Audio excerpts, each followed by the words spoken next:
Bah oui, c'est le matin, mais c'est l'heure de l'apéro quand même, Bientôt, Constance. Oui, aujourd'hui je vous parle de l'apéritif. Donc ce réel lien de vecteur social, convivialité, c'est ancré dans nos habitudes françaises. D'ailleurs, en quelques chiffres, 90% de la population française consomme un apéritif à domicile et une personne sur 3 en consomme au moins une fois par semaine. Je ne sais pas si vous êtes dans ces stats. Olivier, combien? Il explose les stats. Je sais pas, 9 fois par semaine. Pas mal. Et alors, on passe pas beaucoup de temps pour faire notre apéritif, en moyenne 16 minutes. Donc, globalement, on achète des produits qui sont prêts à être consommés, à être réchauffés. On ouvre juste un sachet et on le met dans un bol. Donc, d'ailleurs, il est souvent décrié cet apéritif. Vous le savez peut-être pourquoi? Trop gras, trop salé, pas très bon pour la santé. C'est ça. Sucre. Sucre parfois. Même. Donc très gras, très salé. Souvent on consomme de l'alcool aussi. L'alcool, c'est des calories vides, ça n'apporte rien à notre corps. Donc attention, il faut en consommer. Et puis souvent, moi c'est vrai que j'avoue, je me jette sur l'apéro et après j'ai plus faim pour le dîner. C'est un peu ça souvent. Génial. Exactement. Et ben c'est ça le problème d'ailleurs aussi, c'est qu'en fait après le dîner, souvent il est nutritionnellement plus intéressant, plus équilibré. Et généralement, on mange très rarement le repas qu'il y a après. Et dernière chose, c'est des produits qui sont ultra transformés et issus d'un modèle agricole mondialisé, industrialisé, très souvent productif. désastreux. Souvent désastreux. Par exemple, sur les cacahuètes que vous avez ici, alors l'année dernière, on a produit 50 millions de cacahuètes, 50 millions de tonnes de cacahuètes dans le monde entier. Essentiellement, ça vient de la Chine, Argentine, Afrique et l'Inde, donc très rarement de France. Et l'autre problème avec les cacahuètes, c'est qu'on ne le voit pas, mais elles sont frites. En fait, on enlève la coque, on les met dans des gros bains d'huile de tournesol. Vous l'avez d'ailleurs dans la liste d'ingrédients, n'hésitez pas à regarder. Donc, achetez plutôt des cacahuètes grillées à sec. D'accord.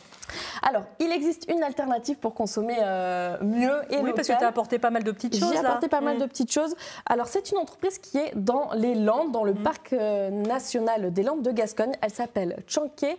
C'est deux familles d'agriculteurs qui se sont associés. Et pourquoi Tchanké? C'est un rapport avec le bassin d'Arcachon Alors, c'est pas les deux cabanes pêcheurs du bassin d'Arcachon. C'est par rapport aux échasses des bergers. Vous savez, dans les Landes, c'était marécageux. Et il fallait monter sur des échasses. Et c'est en hommage justement à leur terroir, à leur territoire.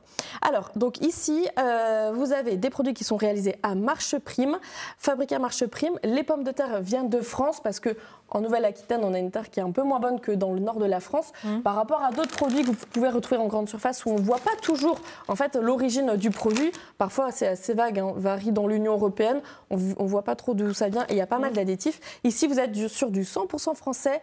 C'est frit dans l'huile de tournesol française et c'est aromatisé un petit peu de sel, de Salice de Béarn, donc toujours dans la région. Donc, on va peut-être déguster. Je vous ai ramené des chips avec nature. Ici, vous avez les vinaigres de vin au vin de Bordeaux, vinaigre de vin de Bordeaux et aux échalotes. Vin de Bordeaux. Vinaigre de vin de Bordeaux. Vinaigre de vin de Bordeaux. Vinaigre de vin de Bordeaux pour rester dans la région. Vous avez, donc ça c'est toujours vinaigre. Ici, vous avez les chips barbecue. Alors, cette recette, elle est intéressante. Chips de barbecue, souvent on est habitué aux arômes barbecue très fumés. Oui, parce que moi on m'a toujours dit, quitte à prendre de l'industriel, ne prendre plutôt des chips nature parce que les chips aromatisés, notamment barbecue, c'est vraiment pas terrible ce qu'ils mettent dedans. Exactement. Et là, vous allez voir au niveau du goût, on est sur quelque chose de très différent. Ils utilisent une sauce barbecue qui vient du Pays Basque, d'une entreprise du Pays Basque, qui font sécher, déshydrater et après ils enrobent leurs chips à l'intérieur. Donc c'est très différent. Et enfin, on va finir avec les cacahuètes, des cacahuètes qui viennent du sud-ouest. Comme je vous le disais tout à l'heure, souvent les cacahuètes, on les produit dans le monde entier, il y en a très peu en France. Là, c'est produit par l'entreprise, cultivé, récolté en sachet, conditionné par l'entreprise. Et on est sur des grillages à sec, donc c'est pas frit dans l'huile. Vous pouvez en consommer, on est sur des protéines, des bons acides gras et surtout de notre région. Amélie, elle peut venir aussi goûter avec nous. On peut les ramener. Alors, oui. Voilà, et vous pouvez retrouver tous ces produits sur le site internet chankechips.fr. Ils sont aussi pas mal dans les magasins du sud-ouest. Et voilà, souvent, consommer mieux, mais peut-être moins, acheter moins de chips, mais en acheter différemment avec des entreprises locales, c'est plus intéressant. C'est mieux, et puis c'est très bon, vraiment. Donc ça veut dire qu'on peut allier du local, du plaisir, et puis c'est un peu mieux pour la santé, effectivement, même si... Il ne faut pas trop en manger quand même si on veut faire le repas juste après l'apéro. Merci beaucoup. Merci beaucoup, Olivier.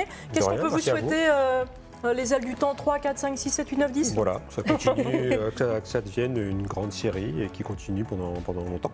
C'est ce qu'on vous souhaite. Donc là, vous ne serez pas au Festival BD d'Angoulême cette année, parce que vous étiez il y a un an. Ouais. Mais on peut vous y retrouver. Il y a plein d'autres salons partout en France, autres qu'Angoulême, où justement, les gens peuvent plus discuter avec les auteurs. Vous aimez vous rencontrer votre public? Ah oui, oui. Bon, bah, Angoulême, c'est un peu...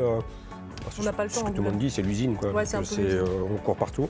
Mais en tout cas, il y a des salons partout en France. Suivez Olivier Jolivet sur les réseaux sociaux. Comme ça, vous pourrez peut-être le rencontrer sur un futur salon. Merci beaucoup, Olivier. Merci à vous. À très bientôt. Au revoir. Au revoir. Je revois juste...